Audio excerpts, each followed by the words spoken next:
So on June the 11th, we have a strawberry moon, and I just can feel a lot of hype coming on in the media and with various astrologers saying, oh, it's a strawberry moon. And what does it really mean? Does it live up to the hype? Is it really something you need to focus on? Is the moon going to be pink or some wonderful shade of red that's truly exciting on a hot June night? Well, not really. It's definitely not anything about a pink moon. The strawberry moon is the first full moon of the summer months in the warm northern hemisphere. So it's the first full moon of June. It will either be a Sagittarius full moon or a Capricorn full moon, depending whether it happens before or after June the 21st. But as it's June 11th, it's a Sagittarius full moon. It's called the strawberry moon because of the harvest of strawberries, and it's associated with the abundance, fertility, and also the joyfulness of this time of year, particularly in the northern hemisphere where it's now warming up and, the whole of nature has come alive and everything is buzzing. So that's why it's called the strawberry moon. But this year, it's a little bit different, a little bit more apropos, because at the same time as the strawberry moon on June 11th, we have Jupiter entering Cancer for the first time in 12 years and Mercury entering Cancer. So this really does tap into those themes of abundance and fertility represented by a strawberry moon when it comes to mythology and also I think it's kind of South American thing as well, not South American, Native American thing. So it taps into those themes. What does Jupiter in Cancer mean for all of us? It's a great time for family life, for family planning, doing things with family, renewing family bonds, and also for more peace and resolution within the family area. So in astrology, family is represented by the fourth house, which is also governed by Cancer.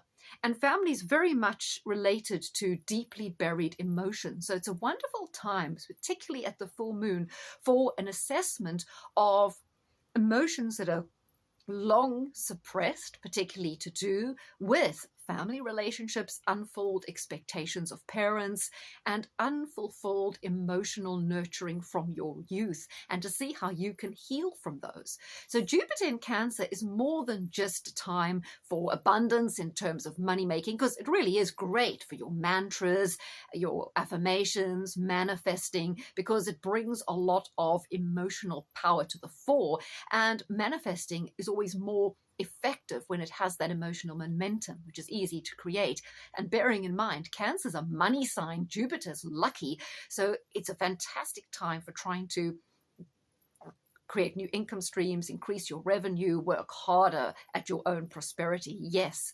But beyond all that, it's about emotional healing, nourishment, and loving yourself, and being totally honest about all the emotional machinations within you.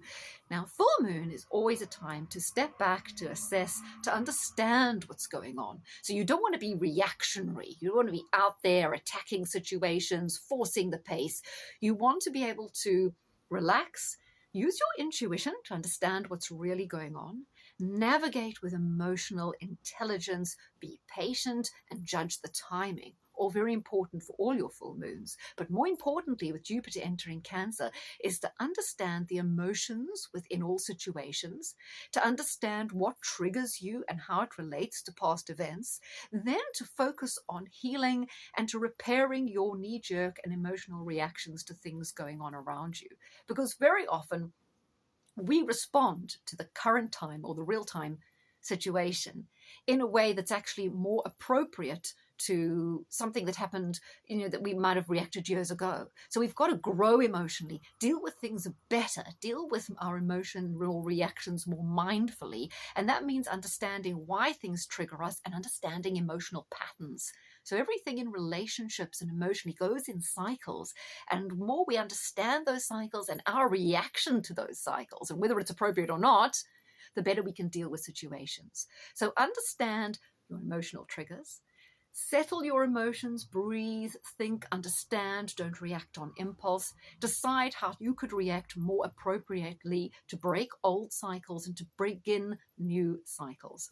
So use the strawberry full moon for emotional reboot, assessment, self-healing, changing up the way you deal with things on an emotional level, and within particularly a family setting, by always paying attention to any areas of lack, hurt, or unresolved issues going back way to your past. And often, like I say, because it's cancer, parents are often going to be a big trigger right now.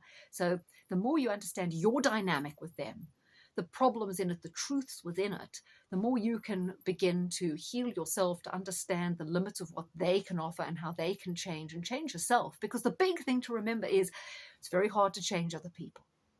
It's much easier to start with yourself, change the way you react to them, and dial back your reactions to some of the things they do that are more triggering. So, hope you enjoy the strawberry moon. Hope you're enjoying the summer. Have a good one, guys.